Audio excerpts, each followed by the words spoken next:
I'm sat on a narrow boat with Becci and Markus from RiverKnits. Thank you for letting me come and interview you. You're very welcome. As the crow flies, I reckon we're about 1.5 miles from my house. And I met you guys for the first time at Yarndale, which has just been this weekend. Yeah. And was kind of gobsmacked and in awe of the yarns that you had. And then when I saw that you were local, well, currently local to where I was, you very kindly agreed to be interviewed as well. Right. It was quite funny seeing your face because people say, where are you based? And I usually give a vague answer, partly for privacy, but also because it's often little villages and places that people don't really know. And we said Wheelock, and you went, what?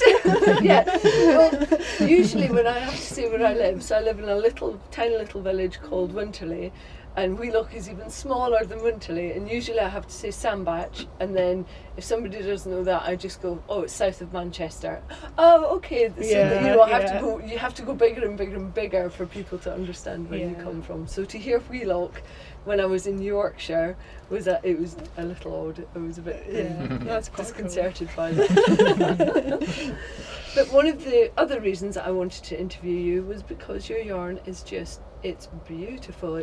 It's really striking, but not in a heavy rainbow, very primary colour way. It's actually just really nicely developed and beautiful layers of colour under it. Could you show us some of your yarn? I should explain, we also have Markus and Becci's son Bryn here, who's 20 months old. He's currently sat on his chair on the boat, eating pork pie, quite happy. But you might hear him in the background. He's very engaged and very interested in what's going on in the process. Yeah, I mean, here are some of the solid colours that we've got, which are based along the same lines. These ones on the big skeins, the colourways are actually named after places on the waterways that we've been to and places that we remember. So quite very close from here. This one is Hare Castle, which is quite a long tunnel, but it's very narrow and has really low ceiling as well. And they actually shut the door behind you as you go in. When you go through it, spooky. It's kind of I would call it a dirty gold colour. It's quite lustrous because that's our lace weight, so there's silk in there as well. Yes, it's beautiful. So it's blue face Leicester and silk, that one. So I would say that your colours are very, as we discussed earlier, very earthy tones, but there are jewel tones in there. But they're really subtly bold. Some people will understand what that means. Yeah. They're bright colours, but they're not burning your retina bright. They are beautiful.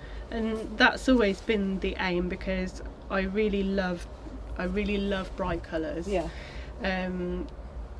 But I wanted to create yarns that people could wear.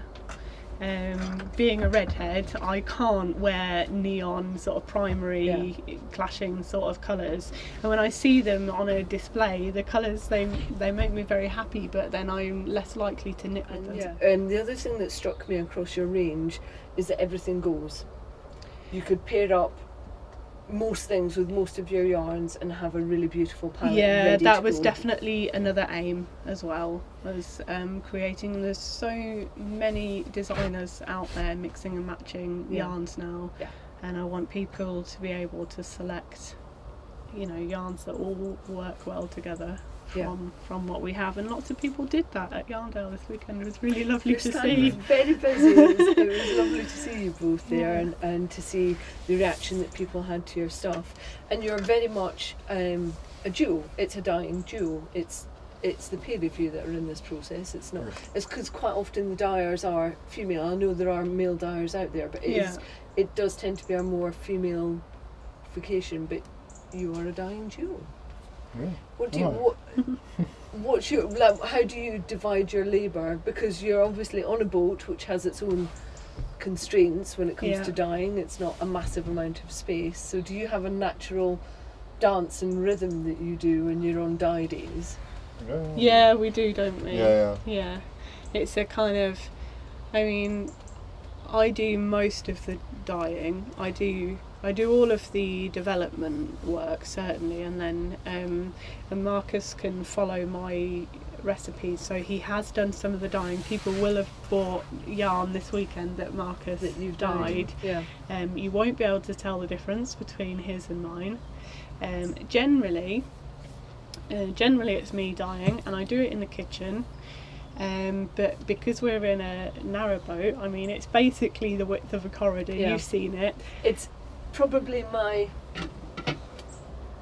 So, sorry, for those that are watching, I am over here, and it's probably just below my wingspan. Yeah, it's 6 foot basically internal width. Yeah. So, and our cabinets in the kitchen are 2 foot wide, so you've got a 2 foot walkway in the middle. Yeah. And so if I'm in there and Markus wants something from the bedroom, he has to say, I need to get, and there can be a lot of being very patient with each other, Yeah. or not, as the case may be, because I might be in the middle of handling some hot, wet yarn, Yeah. and he needs to get something from the bedroom, and he has to say, excuse me. Yeah. And hot wet yarn, if you've never dyed before, it is exactly as it sounds. It's hot and wet and extremely painful if you burn yourself with Yeah. it. It's not fun. So Yeah, yeah. and it's delicate in that state. Mm. In that state as well. yeah, it's easy Yeah. to agitate and felt it at that point. Yeah. Yeah. So you can interchange with your jobs on the yarn dyeing. Yes. Yeah, for the most part. Yeah. Yeah, I mean, well, he's German, so he'll follow instructions. We talked about this. That you both come from kind of engineering backgrounds, and That's you both right. have, therefore, precision is part of what you do. So Yeah. yarn dyeing, you know, it requires precision. I know sometimes it looks like it's a bit of this and a bit of that, and I'm sure it is for some yarn dyers, but that's not the case for you. No, I very much come from a science engineering background. I've worked in manufacturing environments for many, many years.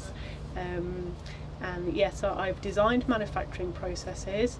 I've had jobs where I've had to write them, like Haynes manuals, but Yeah. for people working in a factory building engines. I've done design, which is obviously very scientific, and that's about understanding how materials react, their own properties, and how their properties, interact with other things. And I've worked in quality, so I understand the need for consistency and repeatability. Yeah. And All of those things. all of you those have things. to have as a basis for yarn dyeing. Absolutely. If you want to do it on a professional level, Yeah. have people come back as repeat customers time and time again.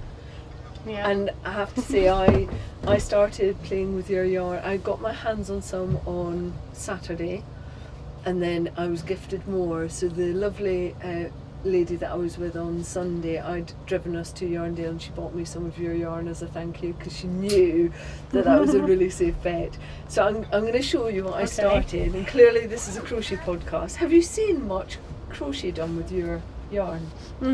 I've seen a little, and it was really interesting because I can crochet, but I'm primarily a knitter. Yeah. So it's really interesting to see how the colours worked out in a crochet project. Yeah. I was pleasantly surprised. So mine's a bit weird because it's attached to lots of bags, because it's like quite a lot of colour work. So this is a new cowl that I'm designing up, and it's going to be called Barley, and I'm only a few rows in, so I'm going to try and not rustle too much. But I chose 5. Well, actually, you helped me to choose. You and your friend New helped me to choose 5 mini skeins and the Stoke, which seems apt because we're not very far from Stoke. There you go. Oh wow! I'm going to have a look. So it's going to be called Barley because eventually it will look like ears of barley coming up. It already does. That's and really that's lovely. with 2 different bases, and the colours just work so well, and it's beautiful to work with. And one of the things that I really liked about it was you don't have nylon in your yarn. No, we don't need nylon. It's sock weight, but it's blue face Leicester, and it's a long staple fibre, and it's a tougher fibre than the merino nylon sock yarn that you see. It's unnecessary when you're using blue face Leicester. and you know this because you've got a pair on your feet as well. So it's I have actually. Would you like to yeah, see my? go on, show your feet off. But it's tried and tested. You know, this is your own yarn that you've got on your own feet. There we are. and she's flexible. I'm a little too flexible actually. There we go. Yeah, this is my Indian giant squirrel colourway, and What a great name. I had a really interesting story behind that. Somebody on a Facebook group posted a picture of an Indian giant squirrel. Never heard of them I'd before. never heard of it before either, and I have to say I had to Google it afterwards to check it wasn't a photoshopped image, because it real was thing. so striking. I will striking. insert. I will find something and I will. I'll send it to you insert a picture. afterwards. I'll Please send do. you the picture. And somebody said, I would love yarn based on those colours. Yeah. And I thought, yeah, why not? can do that. I'll give it a go. And yeah, so I came up with this, and I think this has been our top of the pops at Yarndale, this colourway. It's beautiful. Yeah. That if you, I'm on a yarn ban. Yeah. I'm not meant to be buying yarn throughout the whole of 2017, unless it's for designs. Okay. Which can be a bit of a get around. Like, oh no, I can definitely design something in that. And I think, what was it, Indian giant squirrel. I think I might have to design something in Indian giant squirrel. It's beautiful, but the point really is that your stuff is tried and tested. You work with your own yarn, and you know it inside out, and you work closely with your supplier, so you know exactly what it is that you're buying as well. Yeah. But also you've developed some of your own. Our own yarn. Which yes. is exciting. So I'll take I'll that give back, you this and back. I will send I'm you just gonna have a photos of my rummage in- finished project. I can't wait. When you hear people, they've got favourite dyers that they gravitate towards because they get their colours and the ethos of the brand works as well. Yeah. And you're, like, I have natural ones. When I went to Yarndale, I put up on Instagram saying, guess where my first stop yarn is, and my feed was just filled up with John Arbin, because people who watch and listen to the podcast know that I really love John and Juliet and what they do in their colour palette, and the fact that they have good control over where their yarn comes from and how it's sourced, and that it's actually spun in the UK as well. And what I don't really have is somebody who is a hand dyer that I would go to that is my colour palette, those earthy autumnal tones, that has the provenance behind it as well. Yeah. And now I do. That's how I feel about what you guys do, about what you and Marcus do. It's really beautiful. I'm now holding Indian giant squirrel, and I definitely have to do a design in this. It's just incredible. I will take some photos and I'll put them in the show notes as well. The colours are amazing. I can't even imagine what this beast looks like. I mean, if it looks like those colours, I'm intrigued to see this. Yeah. This gorgeous. I mean, obviously, thing. I've picked out the colours that stood out to me, but I was really pleased with how Beautiful. it came out. I'm popping it to my left so Becky can't take it back. And guess what? It's got mustard in there as well. So There's a happy lot days. of mustard in there. I love a good I'm mustard. a mustard fan. I love it. Well, that means you'll like this as I well. do. Yeah, that's gorgeous. So, talking about provenance, one of the things that I'm really, really passionate about is British wool. We have 70 plus native breeds of sheep in the UK, and they all have their different fleece and their different qualities, and I really think we should be using it more.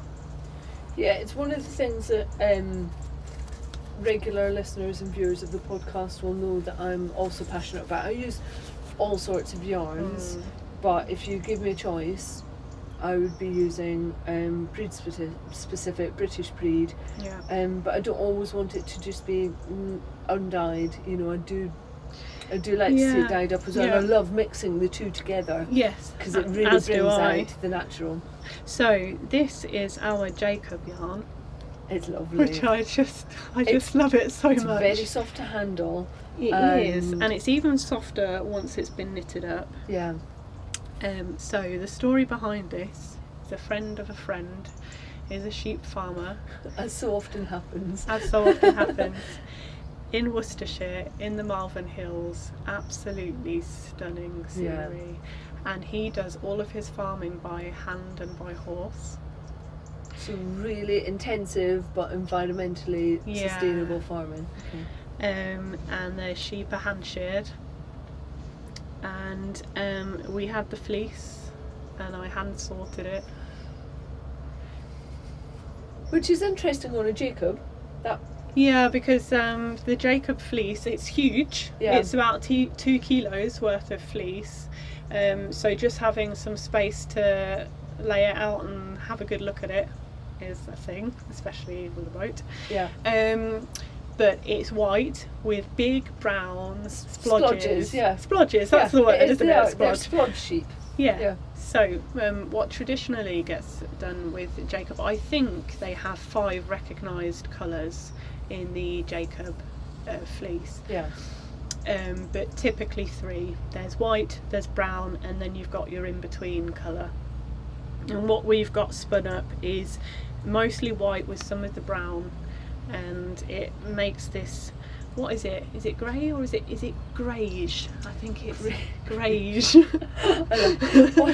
A slight aside, but another vlogger that I love is called Rosina. She's got the Zines and Rogers podcast, and she's great at making up names for stuff. So instead of, everybody talks about grello, she's got grustard. Oh, grustard. Grey and mustard. Oh, it's grustard. Yeah. So that's, So greyish. Grey. Well, it's a lovely natural colour anyway, and then and when you pair it with the dyed, yes, it just goes so well. And the whole range is really designed to work together. Yeah. With the sort of colours that are sympathetic to the landscape of the heather tones, and you've kind of, like you say, you've got gorse. Can you imagine? So what are they all called? You've got gorse, the undyed. Gorse, natural, heather, cornflower, and fern. Yeah, that's that real cornflower. It really is. It's all of those things. Yeah, so. Yeah, perfectly named. That's it. Very much. Lovely and soft. It is. If you like wool, or actually I should say, if you haven't tried it, you really should. It's such a wonderful, it's got a real kind of crunchy but still soft feel to it.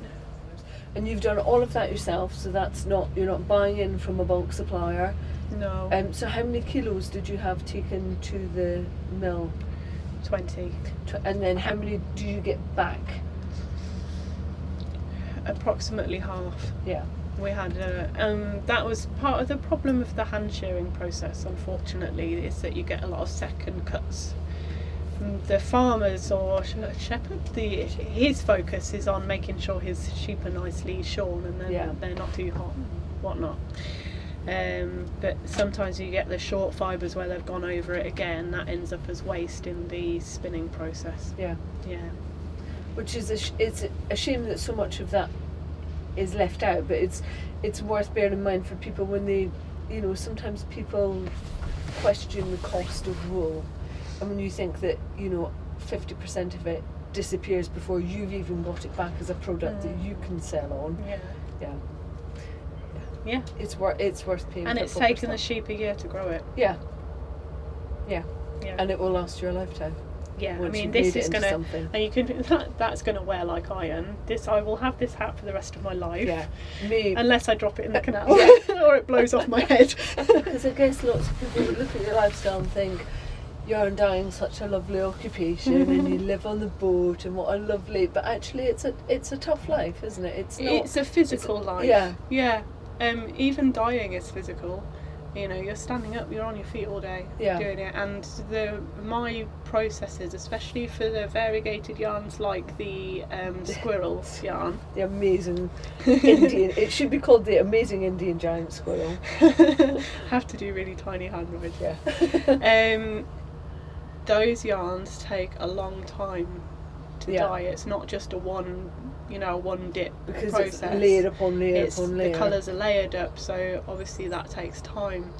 So a dye day when I'm preparing for a show it's 10 hours long. And how many 100-gram skeins can you dye in a day? So I know that people are genuinely interested in Yeah. the process and how much you can get through and how much it takes to gear up to a show like Yarndale, which is quite a big show in the UK. It's probably one of the biggest. That Yeah. and maybe Edinburgh and Wonderwall. Yeah. Probably, well, about 30, a little over 30 would be like a, it depends what I'm doing. If Yeah. I'm doing variegated colours, then I can, 30, around 30, 32 is Yeah. my limit for the day. If it's the solid colours, they have a few less layers. I still layer them up. Yeah. Even the mini skeins have layers to Yeah. get that colour That's how depth. you do it, yeah. It's not just a bit of dye in a pan, there's real technique to what you've got. You can tell. Yeah. So the solid colours I can get a bit more done, but yeah, it takes a long time. So gearing up for Yarndale was a real major undertaking. Yeah. Also, we have limitations with water. Yeah. We're sitting on top of our water tank. You said, is it 300 litres? I don't actually know what the capacity I think is. that's what Markus said. And one, he's precision German engineer. I'm going to trust him and go with 300 litres. I can tell you the capacity in time, Yeah. which is if we're not dyeing and we're using it for everyday life stuff like showers and washing up and cooking, it lasts us for about 3 weeks. Yeah. If we're doing intensive dyeing, then it lasts for us about a week. Yeah. But honestly, at the 5-day mark, I'm getting nervous. Yeah. And I have had dye days where I've had to stop and move the boat and fill up with water so that I can carry on. Which is another intricacy, I guess, of living on the canal, is that you still have to have access to amenities. You've got an Etsy shop and you have to Yeah. fulfil orders. Yeah. You need to be in a place, I guess, where you can pick up Wi-Fi. Yeah. Have you got that much? You know, on your canal map, do you also map out where you've got good and bad Wi-Fi? Or has somebody else done that for you? No, that they've told us where all the pubs are. Yeah. So I guess that's Free Wi-Fi, But pub, yeah. right in the beginning of boating, I actually switched network provider Yeah. to one that I had better coverage with. Because that's all we have is for our internet connection, Yeah. is through our mobile data. So we have had days where we've been moored somewhere absolutely beautiful, but I have been stood outside Yeah. of the boat trying to get a signal. And I have to say, this area that we're in at the moment is particularly poor. We have It's to go quite and have patchy here, yeah. conversations outside of our house. We have to stand in the garden Yeah. to take a mobile phone signal. Yeah, before we moved from where we were before Yarndale, Yeah. that was a stand outside if you want to have a telephone conversation. all these little things do make it's extra levels of complexity to the job that you do, Yeah, to your so business. you can try and create a dye schedule for a show. Yeah. Like, I want to take X, Y, Z to Yarndale, and I've got a rough idea of how long that's going to take me, but I Yeah. also have to factor in at some point I'm going to need water. Yeah. There are restrictions on how long we're allowed to stay in certain places. So the reason our boat was not near the car when we came back from Yarndale was because previously we'd been in a 48-hour mooring. Right. And the 48-hour moorings are like dead convenient places. And that's why they're popular, and that's Yeah. why they're restricted. The honeypots Yeah. spots, yeah. You know, the really places of historical interest, or Yeah. places near shops and pubs and So things the like that. amenities are there, yeah. Yeah, so that's where we were, and that's where we loaded up the car. Yeah. But we couldn't leave it there. When I papped it out on Instagram last night and said that I was coming to do this, and you did the same, and we had some questions come in. So Jo, who is Feather and Threads, she would like to know how living on the water and the different locations, how they influence your creativity. Okay. Or do they influence your... They must do, because They do. you call them by canal names. Yeah, in that's different true. parts. That's a very obvious example. But I don't think you can help but be influenced by your environment. And I mean, we've talked about the earthy colours, and you can see what I'm looking at out Yeah. of my window, but the scenery changes. So we see you know, the British countryside through all the seasons. And actually at almost at a ground level. At That's ground the thing level. that's really interesting is we're quite far down on the canal. If a dog goes by, I'm eye level with the dog, and you Yeah. are when we're sat inside as well. Yeah.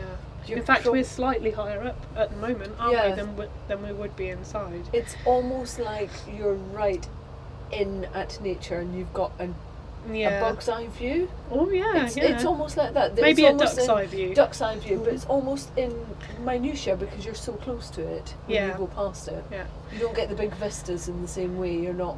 Sometimes you do. Yeah. It depends a little bit on the water level as to how high the boat's sitting in comparison to the landscape around you. Yeah. Some of my favourite mooring spots are where you can just see for miles. Yeah. They tend to be a bit windy as well, which is not so nice. The boat banging against the Yeah. side. But let me show you some examples of things that have been very directly That would be inspired. great. I know this is a crochet podcast, but Quite a lot of our guys do both. They are crocheters, yeah, but they are yarn enthusiasts. Yeah. There is, I'm pleased to say, finally a bit of a move from dyers towards understanding that crocheters do also like nice yarn. yes, And Yarndale's a very good show for having more crochet content. I noticed that. Quite different from many other yarn Yeah, shows, yeah. and slowly but slowly we're seeping in. Yeah. We're sharp elbowing our way onto the scene. Well, I think it's richer for it. Yeah, Yeah, so apologies for having knitting on your crochet podcast. but you are predominantly a knitter. I am. Yeah, Yeah, I can crochet, but knitting is my it's your my thing. comfort Yeah. zone. So Woolly Wormhead's latest hat collection. Yes. This is Toff, which is the earth. They're the elementals. Let me see Yeah. that on the camera. Yeah. Okay. So I knitted that with some of my most recent colourways. It's beautiful. So it's the hat has got leaves and stems going up towards Yeah. the crown of the hat, and it's done in 2 colourways. Yeah, it's done in the green, which is called Towpath. And I mean, you can't I might have see. to I'll take a photo and I'll pop it up in the show notes, but the green is the colour of the grass, and the towpath, which is directly to my left. Yeah, Yeah. and it's just that sort of turning of autumn when the leaves start to curl and go Yeah. brown. I mean, that's very, very obvious Yeah. inspiration, and it's got a canally name as well. And it's complementing one, and this is home is where the hearth is. Lovely. So it's that kind of chestnutty, warm, berry, autumn. Yeah. It's just time to put the fire on. Yeah. Winter's coming. Start preparing for it. Yeah. Yeah. So Beautiful. that's that one. So there's some very obvious Yeah. inspirations, but we're not always in the countryside. No. Sometimes we're in cities or towns, and the thing about the canals, obviously the history of them, is that it was built for industry. Yeah. So when we travel around, we see a lot of old industry. We see a lot of current industry, but we're being in Staffordshire, you go Yeah. past old potteries and things like You've this. got all the old kilns, all the bottle kilns. Yeah, and the it's- same in Stoke-on-Trent. yeah. Which And we're you not see, far you from. get. I guess you get to see things that not normal people, but people that aren't on a boat don't get to see because You they don't have really access do. to it. Yeah, and I mean you do have access in that the towpath runs everywhere on the canal, and there is as boaters we think of the canal as being interspersed with bridges, but Yeah. for non-boaters, your bridge passes over the canal, and you can, unless it's a motorway bridge, you can always can get access. onto the towpath from Yeah. the bridge. And yeah, so, but you're right, we see around the back of lots of things. So we see all these bits of industry Yeah. as well. And so this is Stoke. So this is one of the ones that I'm using. Yeah. And it's beautiful. And it's just that kind of the brickwork and the you know, the ironwork and things that we saw when we went through Stoke-on-Trent last year, and we'll be going back through there in the next this week, if all goes to plan. So I was thinking it could have been Stoke. I guessed it probably was Stoke as in Stoke-on-Trent, but I thought it could have been fire stoking as well. It's got that kind of charcoaly look to it as well, and I left it deliberately. Yeah. I was thinking when it's, you know, when it's you're going and it's just burnt down, and you've got that grey coming off on the charcoal, and that's when you need to give it a which is stoke completely a boat type image as well, with the fire in the winter. Yeah. So there we have Stoke as well. Another one inspired by our day-to-day life. Yeah, it's lovely. And then Craig, who is Craig's Crochet Creations, he's I know where he lives, so I won't say that, but he lives in a small flat, and he was wondering how you manage to cope with the space when you're dyeing lots of yarn. We don't. No, we do, obviously we do. So I do the dyeing in the kitchen. If you're in a small flat, lots of people who live in small flats have said, oh, my kitchen's about the same size as yours. So my processes are really rigorous to keep that flow of material from raw or undyed product into a finished skein, which can then be packed away. And I think lots of people who are enthusiastic about yarn know just how much they can squeeze into small spaces so that they don't get found out. That's true. Storage is not so much of an issue. We try to keep a high turnover of stock. Being engineers and people who've worked in corporate world, we know stuff about keeping appropriate levels of stock. But the actual process itself, so very, very rigorous. We have a bit of a bottleneck with drying the yarn. You've done dyeing, so you know how. And wool is such a fantastic material because of how much moisture it holds. So instead of, say, if you had a scarf made from acrylic or cotton, they will just let the moisture sit against your skin and make you feel very cold and shivery. Or likewise, if you get warm on your walk, they will just let the sweat stay at your skin and make you feel horrible and prickly. Wool will actually lock it away, and that's why it stays warm even if you're out getting rained on or something, and that's why it's such a fabulous material. But unfortunately it takes a long time to dry. So the skeins I dyed on Friday are only just dry now, and that's been inside my house. We've just clicked the heating on. And they've only just dried out. So what we mostly like to do is dry the yarn outside. I love this idea of skeins of yarn wafting as you gently breeze down the canal. So we hang it. The boat has handrails all the way along its length, because you can walk along. This is called the gunnels, a bit of boat terminology. This is the gunnels, and you can walk all the way along the boat on the gunnels. And it's about a foot width. Really? It's a skinny foot width. A very skinny foot width. It's not a massive amount of foot space, but you have to hold on at the top, don't you? So there's a handrail at the top, and we've got lots of S-shaped hooks. I did see many S-hooks. Did you see them inside? Lots of them. They're really useful for shows as well, actually. Yeah, they are.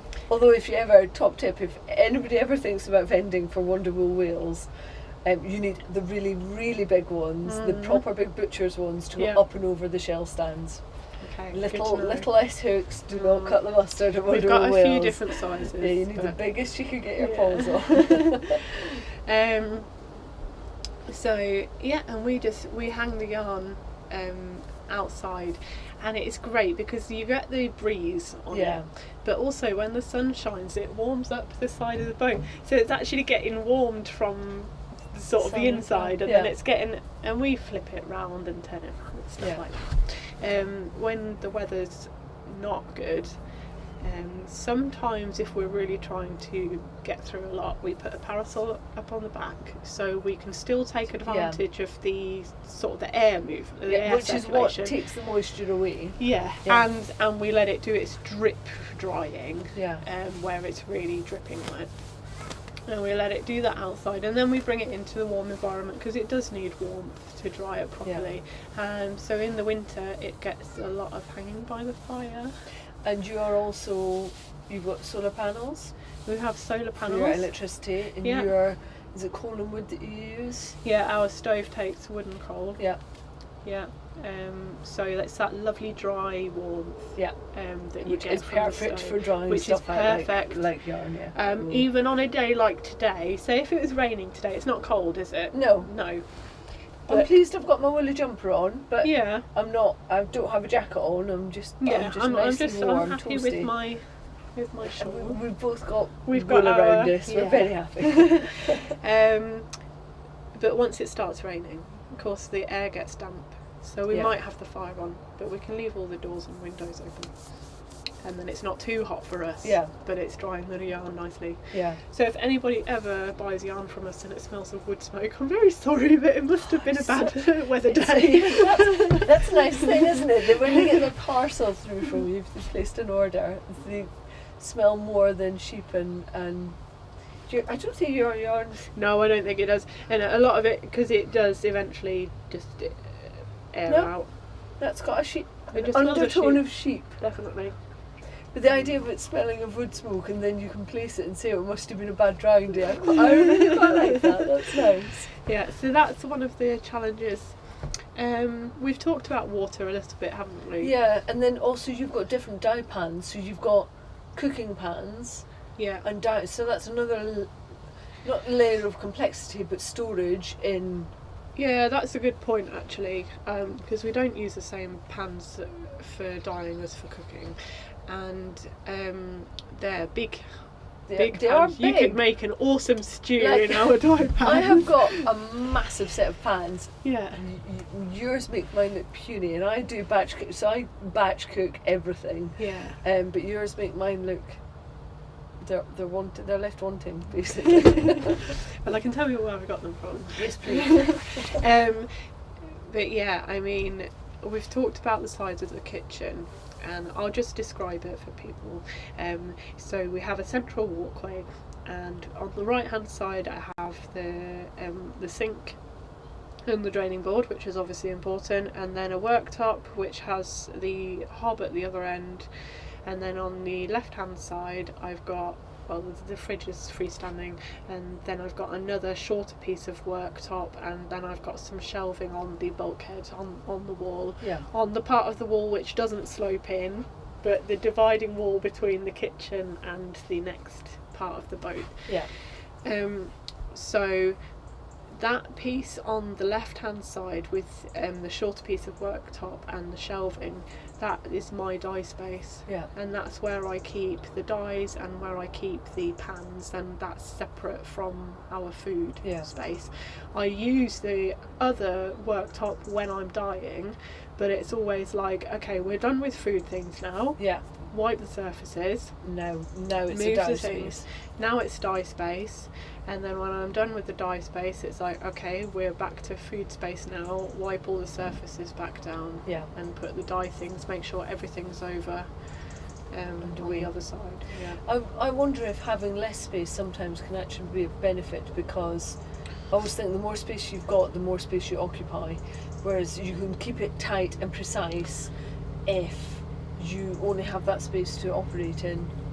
You just become a little bit smarter about your processes, and when you put something down, you're more likely to know where it is. That's quite nice. We actually have hello. Hiya. Hiya. That's our first boat. I thought we would have one. Oh yeah, it is, isn't it? Yeah. So you might get a little more wash and a few more we're bangs. moving around now. There we go. That was a proper wobble. Yeah. We're on a boat. Yeah, I mean, I'm naturally a horrendously messy person. So boat life suits me really well because it forces me to have some semblance of order. Yeah. Yeah. Flick is wondering how you convert from yarn dyeing back to family life on the boat. So we've talked a little about that with the kitchen setup. Is there anything else that you have to do, and is your son, is Bryn used to just being like dodging in around? I loved it. So we had a cup of coffee before we started the interview, and Bryn has got his own little cubby hole of his minis that he can smell, and was passing to me very lovingly, and they're very definitely his. So he's grown up with this, but does he just work around what is family life, and yarn is just part of that life? Yeah, I think that's fair to say.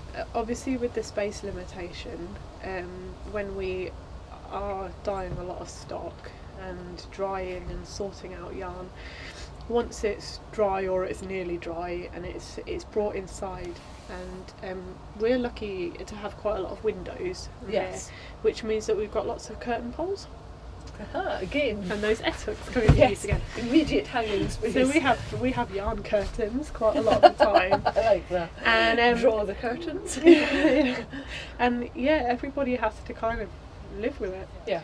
And yeah, he has his minis.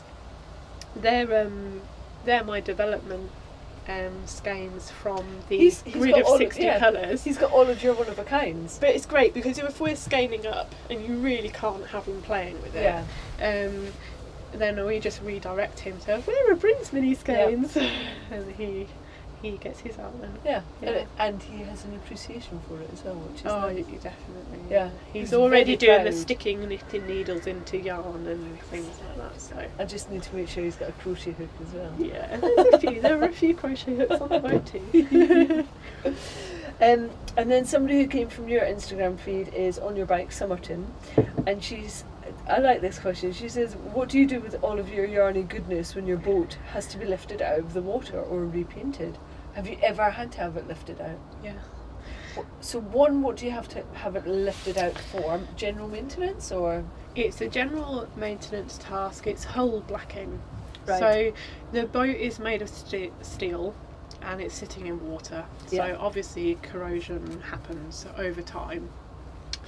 And one thing you have to do periodically, about every 3 years, is to have the boat craned out of the water and have it all, have the hull. And the hull is the point from kind of, where the cabin, it's hard to describe, but from the gunwales downwards is what we call the hull, really. And right the way around the boat and the whole underneath. Thing. Yeah, and underneath. So, like mine, the floaty bit. It's all floating, but the bit that's more likely to be submerged. The bit that is the recognisable boat bit. Anything above here is what we call the cabin. Okay. Yeah. So, so that has to come out of the water roughly every 3 years, and all the it's basically bitumen paint that goes on, and it has to be scraped back and redone. And we have anodes that are on the side as well. They're like sacrificial. They're a metal that corrodes more easily, and you have to have those checked because they get eaten away over the years as well. So the last time we had it done, we were only just starting out. Yeah. So I don't suppose we actually had very much on board. Do you have to take your stuff off? So if you were to, because you must be coming up for one then shortly. If you we are. Next year is the next time we need to have it done. MOT. Yeah. There are different ways of doing it. The task actually only takes a few days. You have to have it craned out, which doesn't take that long, but you have to have it booked in. And then you do the actual painting work, and then it has to be left to cure. Yeah. So some boatyards will only crane it out and do the hull blacking, but some of them let you stay in your boat even though it's out of the water.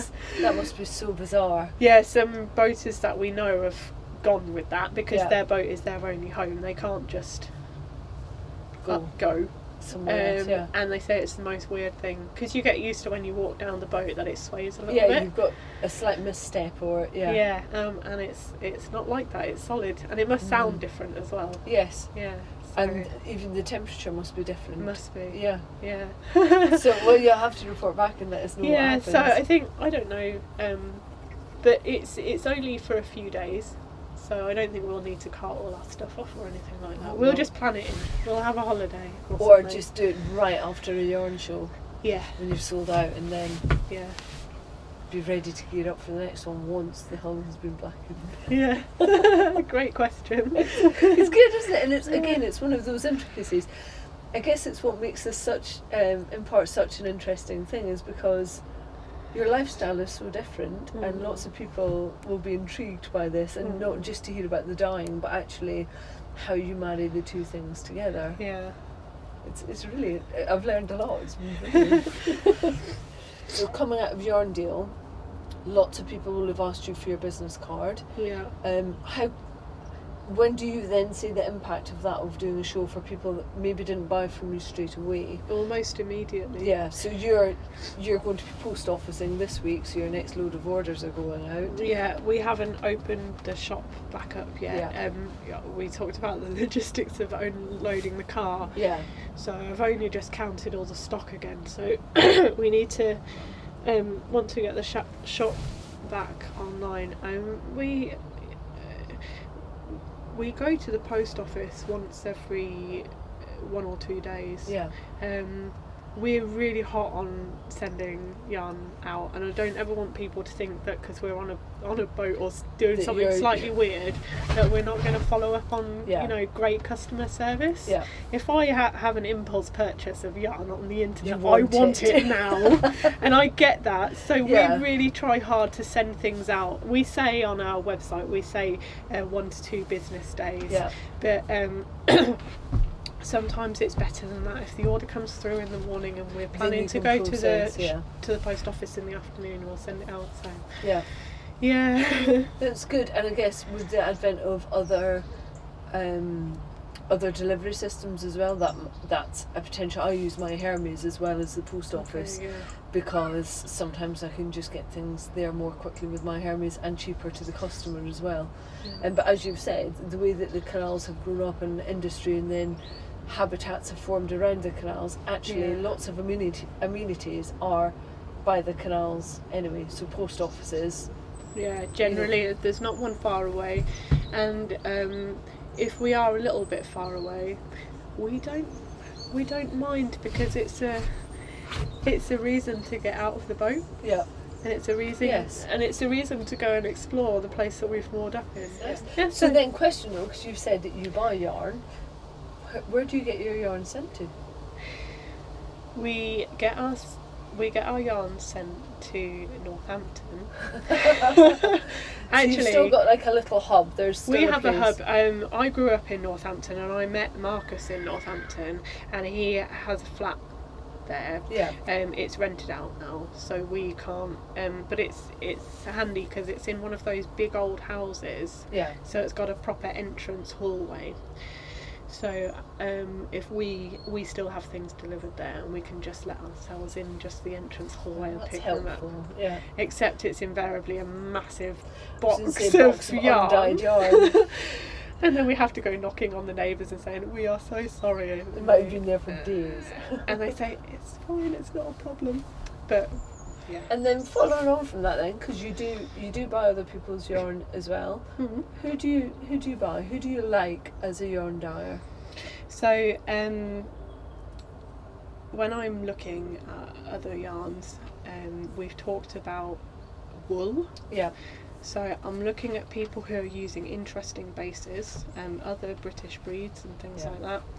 And again, I'm looking at their colours, and we've talked about colour palettes and things that are wearable Yeah. and can be put together really well. So at Yarndale, I came away with some gorgeous Eden Cottage Yeah. yarns, and it's just utterly jewel worthy. And I'm sure some of you will be aware of Eden Cottage yarns and what Victoria does, but she's got such a subtle, light colour palette. I've picked up this kind of, it's a pale pinky brownies, and like you can't quite pinpoint what it's the got a colour bit is. of lots That's of stuff how in there. Yeah. that's how subtle it is.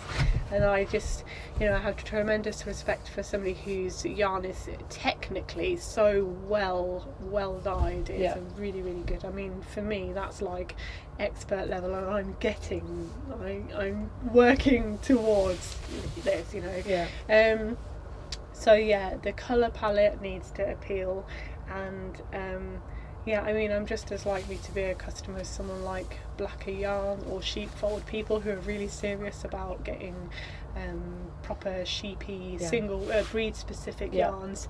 Midwinter provenance is key. Midwinter yarns is another one. Lots of Scandinavian yarns. I bought some Gotland from them. And I got some of their Lithuanian linen for a project. And that's caught my eye. Yeah, that really has caught my eye. It's beautiful. Yeah, so that's what I look for in other yarn sellers. Yeah. So you're drawn not just to the colour, but it's the provenance, the ethics, and the complexity of the dye behind it, the technical capabilities of the dyer. Yeah, I want to be able to look at it and go, I'm not even sure how you did that. Yeah. that must be interesting from a yarn dyer's point of view. Very to think, interesting. How have you managed that? Yeah, that's very interesting. And you're not looking at it to copy it, it's out of respect, isn't it? It's absolutely. Just that's a masterpiece. Yeah. It's pure admiration.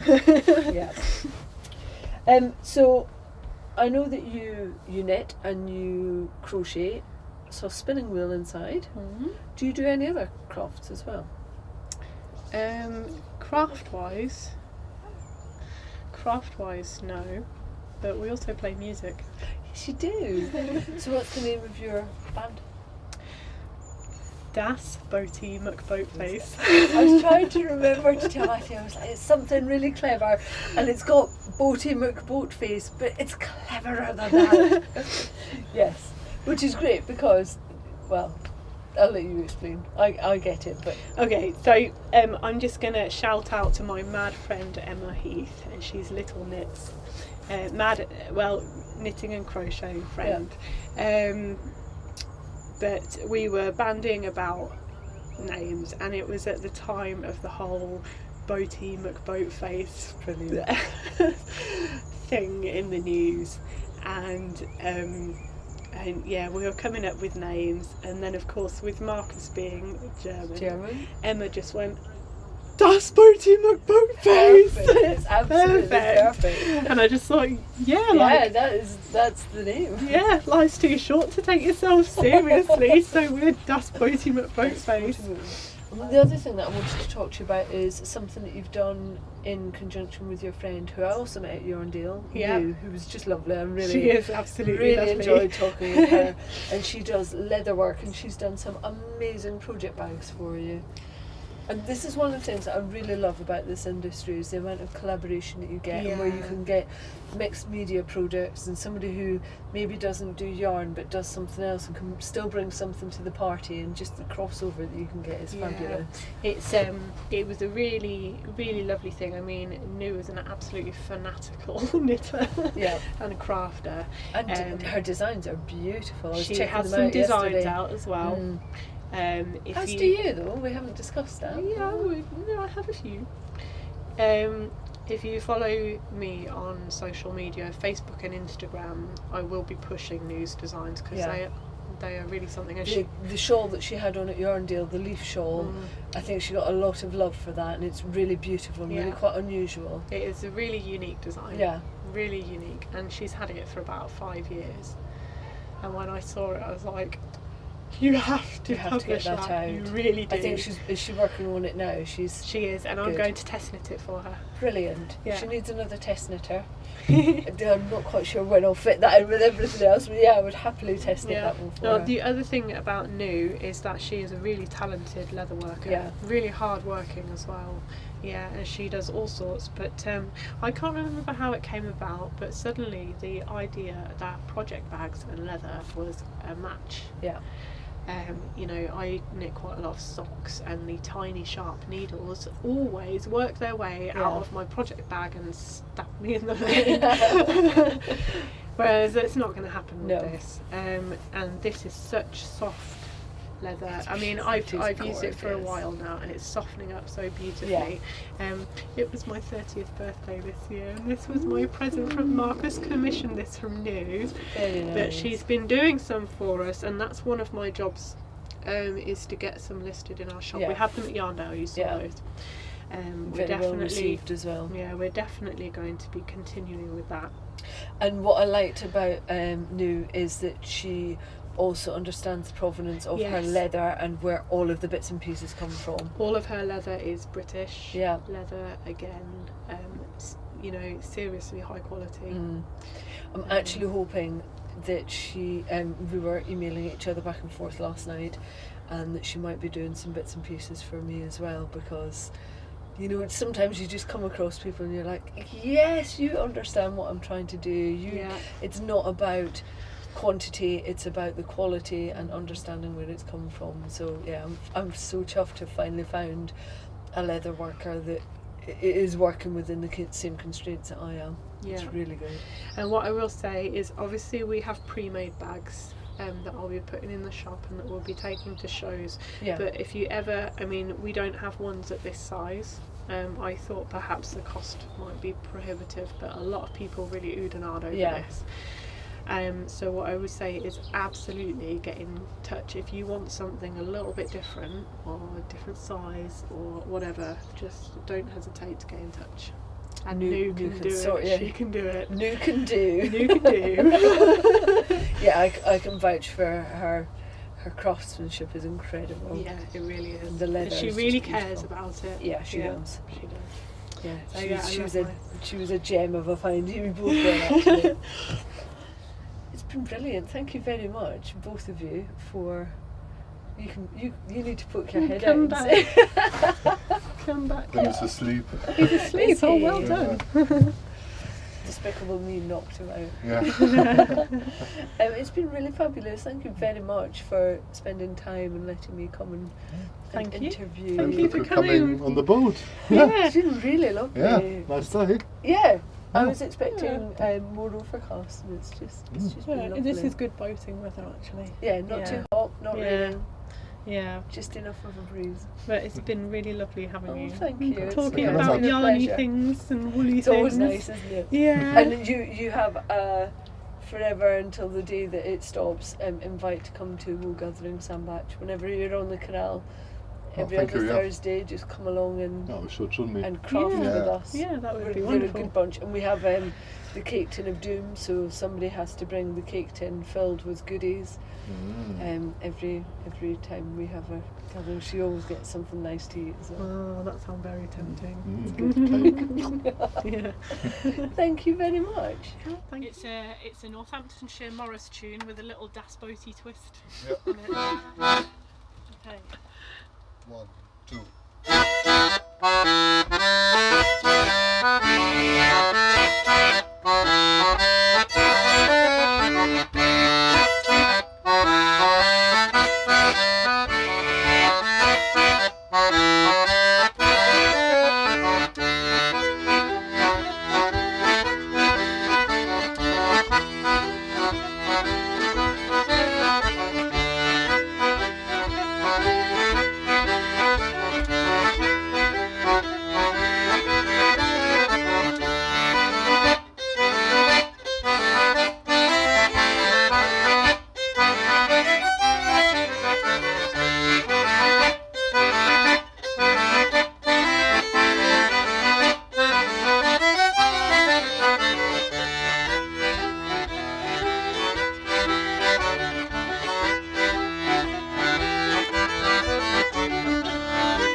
think that needs to be the intro music for the interview. Yeah. The intro and the I made a outro. mistake.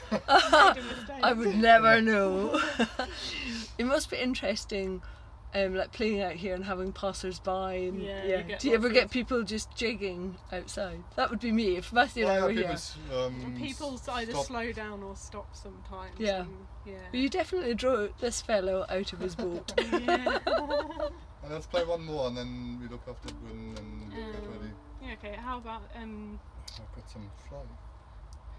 let's do the Finnish Schottish and the Mazurka. Oh yeah. Okay, so yeah. this is a bit more European. So European. it's a Scandinavian thingy followed by a French thingy.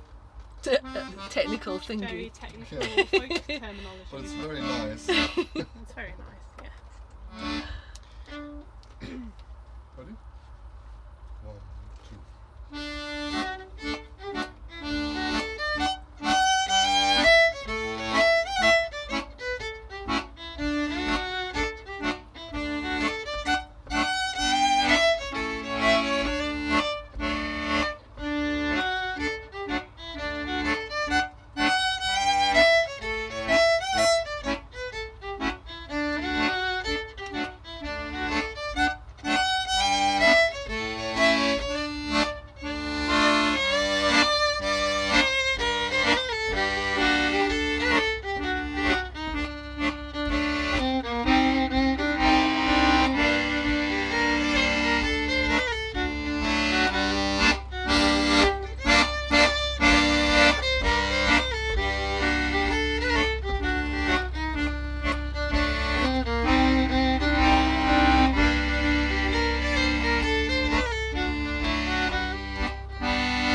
beautiful.